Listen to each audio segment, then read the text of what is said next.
புதிய ஆடைகள்ல நம்ம கிழிச்சு பசங்க பிள்ளைகள்லாம் போட்டுக்கிட்டு இருக்காங்களே, அவங்களுடைய வாழ்க்கைகள்ல செல்வாக்கோட தானே இருக்காங்க. பெரிய கோடீஸ்வர குடும்பத்துல இருக்க பொண்ணு பசங்களே கிழிஞ்ச ஆடைகள், பேண்ட் இதெல்லாம் கிழிஞ்சு மேனிக்கா தான் போடுறாங்க. அவங்களுக்கு எப்படின்னா, இவங்களுக்கு யாரை விரும்புகிறார்களோ அவர்களால் ஏமாற்றப்படுவார்கள்.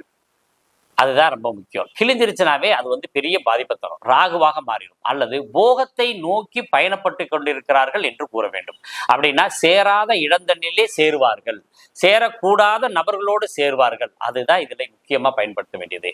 அப்ப ஆடைகளை நாம் பயன்படுத்தும் பொழுது மிகவும் தூய்மையாகவும் பளிச்சென்று இருக்க மாதிரியும், அதே மாதிரி ஆடைகள்ல எந்த விதமான கிழிசல், ஓட்டை எந்த டேமேஜும் இல்லாம பயன்படுத்தினா அந்த ஆடைகளால் நாம் வெற்றி பெறுவோம். அடுத்ததாக ஆடைகளை எவ்வளவு நாட்கள் நம்ம பயன்படுத்தலாம்னா, குறைஞ்சபட்சம் 1 வருடத்துக்கு மேல நம்ம ஆடைகளை பயன்படுத்துறது தவிர்க்கிறது உத்தமம்.